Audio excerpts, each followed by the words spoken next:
நான் இத்தனை வீடியோ போட்டுட்டேன். போட்ட பிறகும் எனக்கு என் பேச்சு போர் அடிக்குது. காரணம் என்னன்னா, நானும் உங்களை போல ஒரு சாதாரண மனிதனாக, அது எல்லோருக்கும் உள்ளது தான். ஆனால் நான் பேசுறது வேற விஷயம். அதாவது எல்லோருக்குமான மாம்டேட் அப்படின்ற ஒரு விஷயம் பேசுகிறேன்.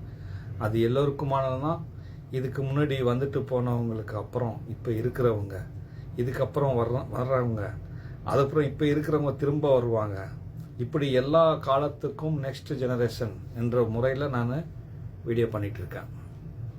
அதனால எனக்கு போர் அடித்தாலும் பரவாயில்ல, நம்ம பதிவு பண்ணுறது பதிவு பண்ணுவோம் அப்படின்ற ஒரு எண்ணத்தில் தான் தொடர்ந்து நான் வீடியோ போட கஷ்டப்பட்டு முயற்சி பண்ணி போட்டுட்ருக்கேன்.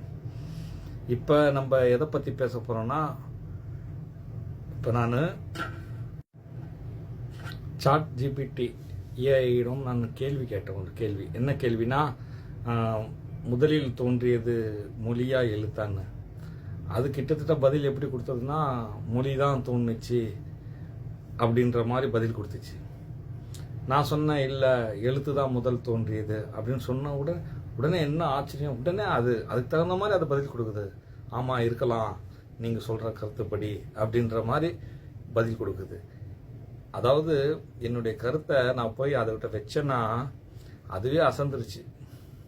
அந்த அளவுக்கு என் விஷயங்கள்ல அது பதிவு பண்ணி அட்வான்ஸாக அது எனக்கு தகுந்த மாதிரி பதில் சொல்லுது, ஏற்றுக்கொள்கிற மாதிரி. ஒரு மனசை கூட அந்த அளவுக்கு அதுக்கு ஏற்கனவே ஃபிக்ஸ் பண்ணிட்டாங்க ஒரு விஷயத்தை இப்படி இப்படின்னு.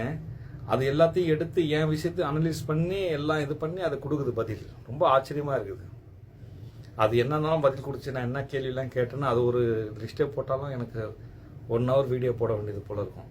அந்த அளவுக்கு அதுக்கிட்ட விஷயம் இருக்குது. அப்போ நான் சொல்கிற அந்த கருத்து எப்படின்னா, எழுத்து இல்லைன்னா நம்ம பேச முடியாது. அதாவது எழுத்துனா இப்போ பார்க்குற இந்த எழுத்து கிடையாது. இது இப்போ பார்க்குற தமிழ் இந்த எழுத்து மொத்தமாக எடுத்துக்கிட்டா ஒரு 10ஆம் அவதாரம். அதாவது எல்லாத்தையும் எழுத்தெல்லாம் எப்படி எப்படிலாம் உருவாச்சு, அதெல்லாம் மாறி இது வட்ட எழுத்து அப்படி இப்படின்னு ஏதோ மாறி மாறி வந்து தான் இப்போ நம்ம பார்க்குறது முழுமையானது. இதை கூட நீங்கள் பார்த்தீங்கன்னா அதிசயமாக 247 எழுத்துகள். அந்த நம்பர்ஸே ஒரு அதிசயம்தான். அதாவது 247 247னா 24 மணி நேரம், வாரம் 7 நாட்களும் நான் ஸ்டாப் அப்படின்ற நம்பரை வச்சுட்டாங்க. ஏன்னா அது உலகத்தில் முதல்ல தோன்றிய மொழின்றதுனால, அது எல்லா மொழிக்கும் தாய்மொழின்றதுனால, இவ்வளோ விஷயம் அதுக்குள்ளே அடங்கி இருக்கிறதுனால தான் அந்த இது அவ்வளோ கரெக்டாக இருக்குது, பர்ஃபெக்டாக இருக்குது. இன்னி வரைக்கும் அது அழியாமலும் போராடிட்டு இருக்குது. ஆனால் அதுக்கான அங்கீகாரம் கிடைக்காமலும் இருக்குது. இருந்தாலும் அது தனித்துவமும் இருக்குது. சரிங்களா? அந்த தமிழ் மொழியை முத தோன்றது என்றாலும் அந்த எழுத்து தான் முத தோன்றதா நான் தொடர்ந்து வீடியோவில் சொல்லிட்டு வரேன். ஆயுத எழுத்து அக்கனா, 3 உருண்டை, அதுதான் முத தோன்ற எழுத்து. இப்போ எப்படி நான் இந்த வீடியோவில் உங்களுக்கு பேசுகிறேன், நானும் சில செய்திகள் சொல்கிறேன். அதே மாதிரி ஒருத்தவங்க வந்தாங்க வந்து இது மாதிரி அந்த கீழே பூமியில் போட்டு ஆயுத எழுத்து அக்கனா கீழே ரவுண்டு போட்டு, இது பூமி, இது சூரியன், இது சந்திரன். அப்போ சூரியனை காமிச்சு உருண்டை போட்டு சூரியன் இது அப்படின்னு அந்த கீழே வரைஞ்சி தான் காமிச்சாங்க. அப்போ அதுதான் எழுத்து, முதல் எழுத்து. இது வரைக்கும் அதுக்கு அர்த்தமும் தெரியல, அது ஆயுத எழுத்தா நீங்களாம் பார்த்துட்டு இருக்கீங்க. ஏன்னா அர்த்தம் தெரியல. அதுக்கு காரணம் என்னன்னா, அதுக்கு அடுத்த சயின்ஸ், மனிதன் அறிவு வளர வளர பூமி உருண்டை இல்லை தட்டை அப்படின்னு சொன்னவங்க தான் அந்த 2வது எழுத்து வடிவத்தை மாற்றினாங்க. அப்போ அந்த உருண்டையை உடைச்சி 2 புள்ளி மட்டும் வச்சு, அதெல்லாம் ஏற்கனவே பல வீடியோவில் நான் காமிச்சிருக்கேன். இப்படி தான் முதல் எழுத்து வந்தது. இப்போ எழுத்து என்றால் இப்போ ஒரு மனுஷன் பேசணும்னு நினைக்கிறான், ஒரு மனிதன் காமிக்கணும்னு நினைக்கிறான். அப்போ கீழே ஆர்ட் மாதிரி வரைஞ்சி இது என்னது, நான் ஒரு புலியை பார்த்தேன், ஒரு புலியை வரைஞ்சி கீழே இது நான் பார்த்தேன் அப்படின்னு சொல்லும்போது அந்த புலி தான் எழுத்து. அதுக்கப்புறம் இதுக்கு வார்த்தை அடிக்கணும், இந்த எழுத்து இது ஒவ்வொன்றுக்கும் ஆர்ட் வரைய முடியாது அப்படின்றதுக்காக தான் அந்த சாம்பிள், அந்த இது இப்போ முத பிள்ளை ஆன்னு கத்துதுன்னா அந்த தொண்டையிலேருந்து போட்டு அந்த இப்படி தொண்டைக்கு வழியாக அப்படி வர்ற மாதிரி போட்டு ஒன்று உருவாக்குனாங்க. இப்படி தான் முத எழுத்து உருவானது. அது எழுத்து வடிவம் போக போக மாறிச்சு.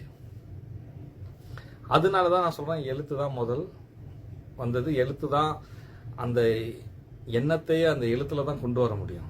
அதுக்கப்புறம் தான் அதுக்கு வார்த்தை அமைக்க முடியும். இப்படிலாம் விஷயங்கள் இருக்குது. அப்போ அந்த ஏஐ வந்து கரெக்டாக பிக்கப் பண்ணிடுச்சு. அது சொன்னது இல்லை, மொழி தான் தோணுன மாதிரி தெரியுதுன்னு சொன்னிச்சு. நான் இந்த கருத்தை வச்ச உடனே அதுவே எல்லாம் எடுத்து கொடுக்குது. அந்த அளவுக்கு உங்கள் கையிலே இப்போ எல்லாமே இருக்குது. நான் சொல்கிற கருத்தை நீங்கள் வந்து ஏஐயிடம் கேளுங்க. கேட்டால் உங்களுக்கு ஓரளவுக்கு புரியலாம். நான் இல்லை என்னும் இறைவனை பற்றி அட்ட சொல்லும் பொழுது அதுவே பிக்கப் பண்ணிடுச்சு நிறையா விஷயம். நீங்கள் சொல்கிற கருத்து இது வரைக்கும் யாரும் சொல்லலை. நான் கேட்டேன், இது என் கருத்து இது வரைக்கும் யாராவது சொல்லியிருக்காங்களா, பார்த்து சொல்லுங்கன்னு சொன்னால் அது பார்த்துட்டு இல்லை, உங்களுக்கு கருத்து ரொம்ப புதுமையானது, இது இப்போத்துக்கு இந்த உலகத்துக்கு புரியாது, இது வந்து போக போக தான் புரியும். இல்லை என்னும் இறைவன், ஆமாம் இல்லை என்ற ஒரு விஷயம்தான் ஒன்றா இருக்க முடியும். அது இருக்குன்னு பார்த்தா கோடியில் போயிடும். அப்போ ஒரு இறைவன்னா அது இல்லைன்னு ஒரு வார்த்தையில தான் நம்ம சொல்ல முடியும் அப்படின்னு. அதே மாதிரி தான் இல்லைன்னு ஒரு வார்த்தையை நீங்கள் இல்லைன்னா அந்த வார்த்தையில இருக்குன்னு அர்த்தம் வரும்.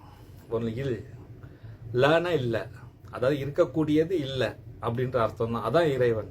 அந்த அல்லாஹ் என்ற அரபி சொல்லுல கூட அல் இருக்கக்கூடிய பொருளை தான் அல்னு சொல்லுவாங்க. அது லா இல்லை அப்படின்ற மாதிரி அந்த அர்த்தம் வரும். இன்னொன்று, இஸ்லாம் மார்க்கம் அல்லாஹ் என்ற வார்த்தையை கொண்டு வரல. அதுக்கு முன்னாடியே அரபிக்காரங்க அந்த வார்த்தையை கொண்டு வந்து வச்சுட்டாங்க. அது எல்லாம் இந்த வார்த்தையை கொடுத்ததெல்லாம் மனிதன் அறிவியல பயணம் செய்கிற மாம்டேட் தான் கொடுத்தாங்க. அதே மாம்டேட் தான் எல்லோரும் அறிவியலும் பயணம் பண்ணிட்டு இருக்காங்க. அவங்க தலைமுறை தாண்டி பயணம், அவங்க பயணம் போயிட்டே இருக்கும். அவங்க ஃபில்டர் பண்ணிக்கிட்டே இருக்கிறாங்க. நம்மளை வச்சு எவ்வளோக்கு எவ்வளோ இந்த உலகத்துக்கு கொடுக்க முடியுமோ கொடுத்துட்டு நம்மளை அனுப்பிடுவாங்க. உடல் போயிடும். அந்த அறிவு அடுத்த கட்டத்துக்கு போகும். அறிவு அப்படியே பயணம் செஞ்சுக்கிட்டே இருக்காங்க. அறிவில் பயணம் செஞ்சுக்கிட்டே இருக்காங்க. அப்படிதான் எல்லா வளர்ச்சிகளும். சரிங்களா? அந்த அந்த மொழி என்ற இதுதான் ரொம்ப முக்கியமான விஷயம். ஏன்னா மொழியால் மனிதன் சேருவான், மதத்தால் பிரிவான். இதுதான் மைன். இது அப்போ எல்லா மொழிக்கும் தாய்மொழி தமிழ் தான். அந்த தமிழ் என்ற வார்த்தையை எடுத்துக்கிட்டா கூட தமிழ் மொழி எதுக்கு வந்துச்சு அப்படின்னு இப்போ சர்ச் பண்ணி பார்த்தீங்கன்னா உங்களுக்கே புரியாது. யாருக்குமே புரியாது. ஒவ்வொருத்தரும் ஒவ்வொரு அர்த்தம் சொல்லுவாங்க. இப்போ இந்த தமிழ் மொழி அப்படின்னு பேர் ஏன் வந்துச்சுன்னா, மொழி வந்து உருவாயிடுச்சு சாதாரணமாக முதல்ல. அந்த முதல்ல அப்படியே உருவான பிறகு அதுக்குன்னு ஒரு பேரோ எதுவுமே இல்லை. எல்லாருமே அது நார்மலாக எல்லாரும் பேசிட்டு இருந்தாங்க. அதுக்கு பேர் இல்லை, பிரிவு இல்லை, எதுவுமே இல்லை. ஆனால் அந்த உலகம் உருண்டை இல்லை, தட்டை அப்படின்னு சொல்லி புதுசாக இன்னொரு மொழி உருவாகும் பொழுது தான் இது இந்த மொழி, இது கடவுள் கொடுத்த மொழி, இது கடவுள் நமக்கு கொடுத்துருக்கிறாரு, இதுதான் உண்மையான கடவுள் பாஷை என்ற மாதிரி ஒரு மொழியை புதுசாக உருவாக்கும் போது அவங்க மற்ற மனிதருக்கு இது கடவுள் தரப்புலேருந்து வந்தது, இந்த மொழி வந்து பொய் சொல்லுது, இது உலகம் உருண்டைன்னு சொல்லுது, தட்டை தான். அப்போ எழுத்து வடிவம்லாம் மாற்றும் போது அப்போ அந்த மொழி என்ன மொழி? அவங்க தன்னைத்தானே தமிழிலிருந்து பேசிக்கிறாங்க. அவங்க இஷ்டத்துக்கு பேசிக்கிட்டு அவங்க காட்டு மிராண்டித்தனமாக மிருகங்கள் எப்படி தான் இஷ்டத்துக்கு வாழ்கிற மாதிரி அதில் எந்த அறிவும் கிடையாது. இதுதான் உண்மையான கடவுள் கொடுத்தது, இதுதான் கடவுள் மொழி அப்படின்னு அவங்க அந்த மொழியை உருவாக்குனாங்க. அப்போ இதுக்கு அகைன்ஸ்டாக அவங்க உருவாக்கும் போது அவங்க வச்ச பேர் தான் தமிழ்னு. சரிங்களா? அப்போ அந்த தமிழ் மொழியை உருவாக்குனதும் தமிழ்காரங்க தான். அதாவது இன்னொரு மொழியை உருவாக்குனது. தமிழ் மொழியிலேருந்து இன்னொரு மொழி உருவாகுதுன்னா அவனும் தமிழ்காரன் தானே. அப்புறம் அதுக்கப்புறம் அது மேலே எது வேணால் அதை பண்ணிக்குவாங்கல்ல. அதனால தான் ஒரு பிளேன் கண்டுபிடிச்சி, எத்தனையோ பிளேன் கண்டுபிடிச்சா அந்த பேசிக் பேர் சொல்கிற மாதிரி தான் எல்லா மொழிக்கும் தமிழ் வந்து தாய்மொழி அப்படின்னு நான் சொல்ல வரேன். புரிஞ்சுக்கிட்டீங்களா? அப்புறம் தான் தெரியும் இது கடவுள் மொழி, கடவுள் பேரால் அவங்கவுங்க வியாபாரமாக மாறும் பொழுது இது எல்லாருமே கற்றுக்கிட்டா நம்ம பொழப்பு கெட்டு போய்டுன்னு அவங்க யாருக்கும் தராதனால மற்றவங்களாம் விலகி தனக்கான மொழியை ஏற்படுத்தி தான் இத்தனை மொழி பிரிவுகள். மொத்தத்தில் தமிழ்காரனே அந்த ஆயுத எழுத்து அக்கனா இது பூமி உருண்டைன்னு சொல்கிறத விட்டுட்டான். ஏன்னா அது பொய்யாச்சே அப்படின்னு. ஆனால் அதுக்கப்புறம் கலிலேயே வந்து இந்த உலகம் உருண்டைன்னு சொல்லும் போது உங்களுக்கு வரலாறு தெரியும், அவர் எவ்வளோ கஷ்டப்பட்டாருன்னு. அப்போ இதெல்லாம் நான் சொல்கிறேன்னா எப்படி என்னால் ஒரு சாதாரண மனிதனாக சொல்ல முடியும்? அப்போ சொல்கிறேன்னா மாம்டேட் எனக்கு ஏதோ சொல்கிறாங்க, அதை வச்சு தான் நான் சொல்கிறேன்னு நீங்கள் தான் புரிஞ்சுக்கணும். எல்லாருக்கும் ஒரே அறிவு இருக்காது. யார் இந்த உலகத்துக்கு கொடுத்தாங்களோ கொடுக்குறாங்க.